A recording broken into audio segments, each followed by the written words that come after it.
Welcome to the remainder of this project, guys. I didn't think that many people would want to see it, so I didn't start recording it, but I threw it up and quite a few people said that they wanted to see the rest of this project. So we are making a rebar trellis that is shaped like a tree so that some thornous bushes slash bougainvilleas can grow up it and make this very beautiful tree that will look something like this. So this is what we have. This is where we're at. I have my mom coming out right now. That's right, my mom still helps me with my projects because she's a gangster.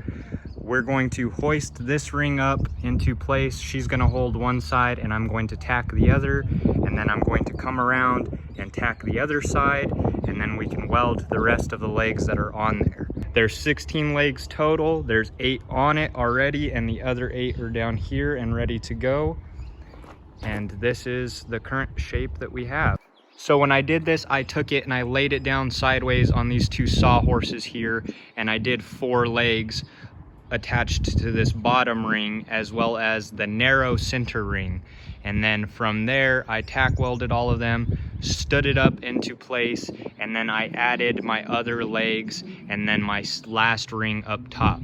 So now we are on to the 2 bigger rings, and then we will add the last few supports.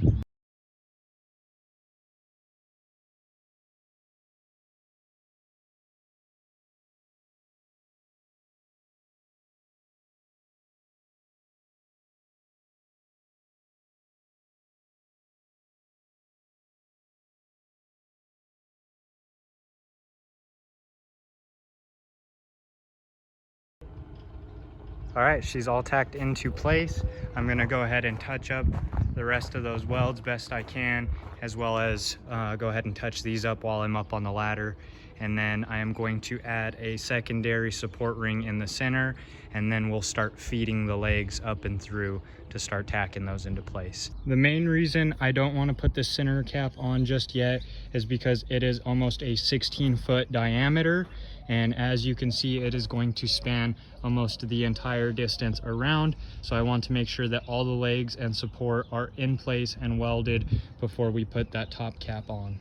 All right, so I touched up these middle sections here. I still need to do the top rings, but I want to go ahead and start feeding the legs in. We have 8 legs to go, so I'm going to go ahead and do 4 of them now, and then I'll feed in the last 4 afterwards.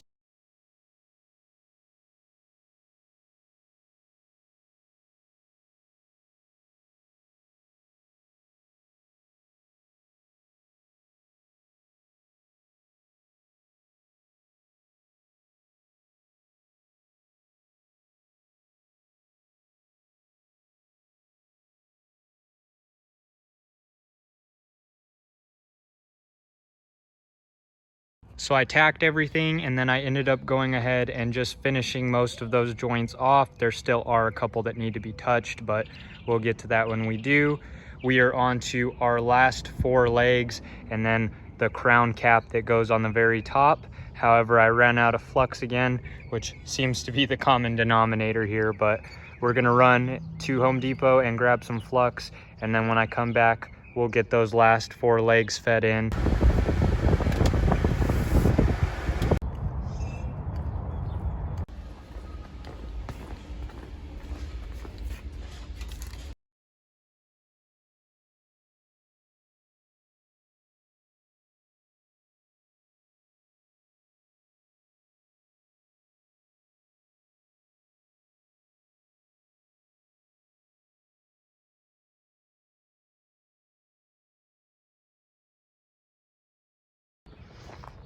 All 16 legs are in now, and it's time for the cap at the very top.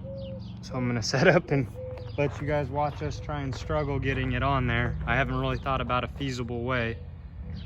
So yeah, we're just gonna go for it.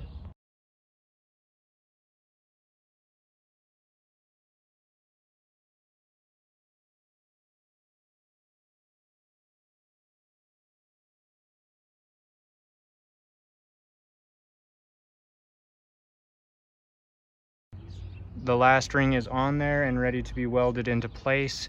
Unfortunately, my phone is about to die, so I'm not going to record this part. You already watched me weld everything in the middle, so I don't think it's that big of a deal. So we are all done, guys, and I wanted to touch bases on a couple things that you missed because I didn't set up the camera from the beginning. So what I did is I came over to this wall here and I measured up 6.5 feet because that's how high the customer wanted the trunk to sit. So 6.5 feet up the wall, and then I took my tape measure and I came out at an angle about 2 foot because we know it's going to be a circular base, and I measured from that point up to the 6.5 foot mark on the wall. It ended up being about 7 foot total, and then I knew the customer wanted an 8 foot sweep on the top. So you added the 8 foot on after the 7 foot, and then from there I went ahead and bent them at a 45-degree angle on that 7 foot mark, and that's where I lined up my center ring. Now for those rings, what I did is I took the same size rebar and I rolled them around that tire right there, like a coil.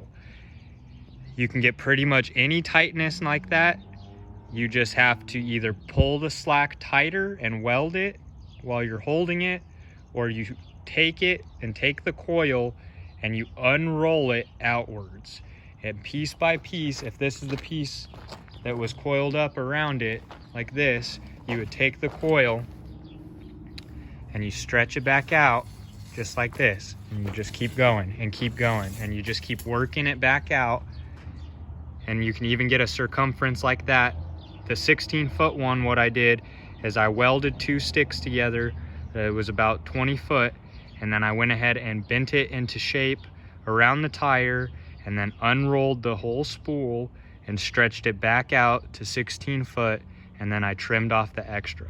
So I got the legs marked out, then I made my rings, and then I put 4 legs in and welded them all up to everything except for the top cap. And that was so that it would stand and I could slide everything else in and make any sort of adjustments that I needed. Then I went and I fed the rest of the legs in, and then we did the top cap last. So that's everything. That was the beginning, and this is the end. Thank you guys for tuning in. All they have to do now is slap a couple bougainvilleas in here, and in a couple years they'll have a giant beautiful pink tree like the picture. Thanks for tuning in again, guys.